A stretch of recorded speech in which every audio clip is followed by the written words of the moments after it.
할렐루야. 사랑하는 대강의 가족 여러분, 오늘 하루도 하나님의 말씀과 동행하는 삶이 되길 소망합니다. 오늘 함께 나눌 하나님의 말씀은 마태복음 6장 5절에서 8절 말씀입니다. 또 너희는 기도할 때 외식하는 자와 같이 하지 말라. 그들은 사람에게 보이려고 회당과 큰 거리 어귀에 서서 기도하기를 좋아하느니라. 내가 진실로 너희에게 이르노니 그들은 자기 상을 이미 받았느니라. 너는 기도할 때 내 골방에 들어가 문을 닫고 은밀한 중에 계신 내 아버지께 기도하라. 은밀한 중에 보시는 내 아버지께서 갚으시리라. 또 기도할 때 이방인과 같이 중언부언하지 말라. 그들은 말을 많이 하여야 들으실 줄 생각하느니라. 그러므로 그들을 본받지 말라.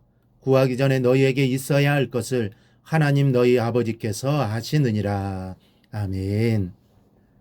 우리가 지난 시간을 통해 유대인이 지켜야 할 경건 생활의 수칙 중 첫 번째인 이 구제에 대해 살펴보았습니다. 이 구제는 해도 되고 하지 않아도 되는 것이 아니라 그리스도인이라면 마땅히 해야 할 의무입니다. 그리고 하나님이 이를 기뻐하시고 기억하시고 우리에게 은혜를 내려주실 것입니다.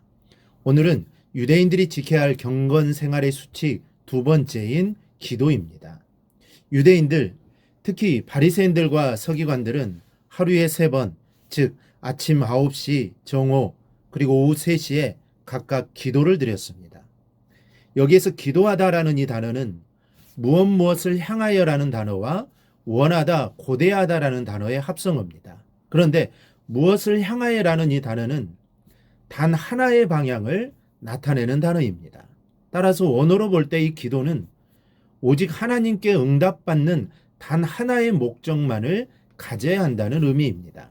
그러나 문제는 그들이 자기들의 종교적 열심을 다른 사람에게 보여주기 위해 기도마저도 사람들이 많이 모여 있는 회당이나 공공장소에 가서 기도했습니다. 그리고 기도는 엎드리거나 무릎을 꿇거나 앉아서도 할 수 있는데 굳이 서서 기도했습니다. 이는 남들이 한눈에 알아볼 수 있도록 과시하며 기도했다는 것입니다. 예수님께서는 그런 행동 역시 구제할 때 나팔을 부는 것과 마찬가지로 위선적인 것이며 연극에 지나지 않는다고 말씀하시면서 그들은 이미 상을 받았기 때문에 더 이상 하나님의 보상을 받을 수 없다고 말씀하십니다. 예수님께서는 기도 역시 골방에 들어가 은밀하게 하라고 말씀하셨습니다. 여기에서 골방은 창고를 의미합니다. 이 당시 피지배국민으로서 궁핍하게 시달렸던 유대인들은 가족들을 위하여 아무도 모르는 창고에 식량을 숨겨두었고 식량을 가지러 들어갈 때는 아무도 눈치채지 못하게 극도로 조심해야 했습니다. 이렇게 유대인들에게 있어 식량 창고는 생명과도 같은 가장 중요한 비밀 장소였던 것입니다. 이런 의미로 예수님은 은밀한 기도를 말하신 것입니다. 그리고 이방인들처럼 마음에도 없는 빈말로 해서는 안 되는 것이 기도입니다. 즉 중언부언하지 말라는 것입니다. 중언부언 기도하는 것은 이방인들의 기도 모습입니다. 이방인들은 자기들의 열심의 정도에 따라 그리고 반복되는 장시간의 기도가 신을 감동시킬 수 있다고 생각했습니다. 이런 생각에서 그들은 신의 비위를 맞추기 위해 최선을 다해야 된다. 그 신을 달래고 설득시켜야 한다. 이렇게 믿었기 때문에 거의 주문을 외우는 것처럼 한 말을 하고 또 하고 계속 반복하여 기도했습니다. 그러나 여러분, 기도는 성도가 자기의 뜻을 관철시키는 것이 아닙니다. 오히려 하나님의 뜻을 기도를 통해 깨닫고 하나님의 뜻을 행하려 하는 의지와 힘을 얻는 것이 참된 기도입니다. 또한 참된 기도는 하나님께서 우리의 필요를 다 알고 계시며 우리를 저버리지 않는 분이라는 믿음에서 시작되어야 합니다. 이러한 사실에 근거하여 예수님께서 주신 기도가 바로 본문 9절 이하에 기록된 주기도문입니다. 예수님은 이 주기도문을 통하여 하나님이 어떤 분이시며 우리는 하나님을 어떤 분으로 고백해야 하는지 그리고 우리가 매일 드려야 하는 기도가 어떤 내용이어야 하는지를 우리에게 가르쳐주고 있습니다. 우리가 짧은 시간 동안 다 살펴볼 수는 없지만 주기도문 가운데서도 예수님이 가장 강조하는 점 하나만 살펴보겠습니다. 오늘 본문을 쭉 읽어 내려가다 보면 특이한 사실을 하나 발견하게 됩니다. 그것이 무엇이냐 하면 주기도문이 끝나자마자 예수님께서 주기도문의 내용 중 하나를 재차 강조하셨습니다. 그것이 무엇입니까? 바로 용서에 관한 문제입니다.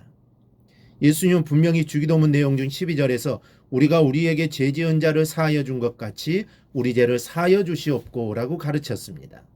그런데 기도하는 법을 가르쳐 주신 후에 또다시 말씀하시기를 너희가 사람의 잘못을 용서하면 너희 하늘 아버지께서도 너희 잘못을 용서하시려니와 너희가 사람의 잘못을 용서하지 아니하면 너희 아버지께서도 너희 잘못을 용서하지 아니하시리라 말씀하셨습니다.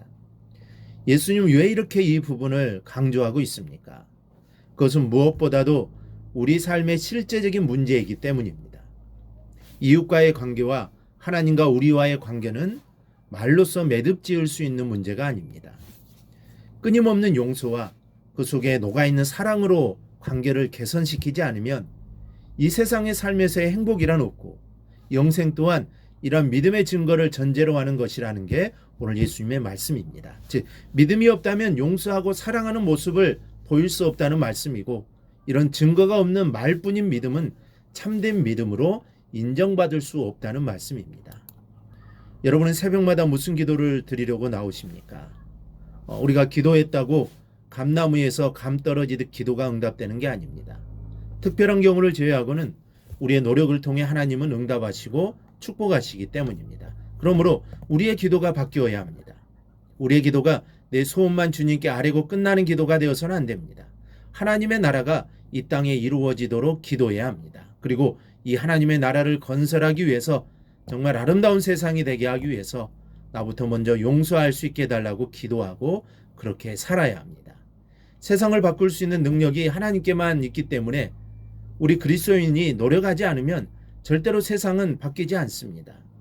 그러므로 오늘 이 시간만이라도 개인적인 소욕에서 벗어나서 하나님의 영광을 위하여 세상을 위하는 보다 위대한 차원의 기도를 드리십시다. 오늘 하루 여러분의 기도 제목이 바뀌기를 주님의 이름으로 축원합니다. 오늘 묵상한 말씀을 굳게 잡고 삶으로 실천하며 살아내는 대강의 모든 성도들이 되기를 축복합니다.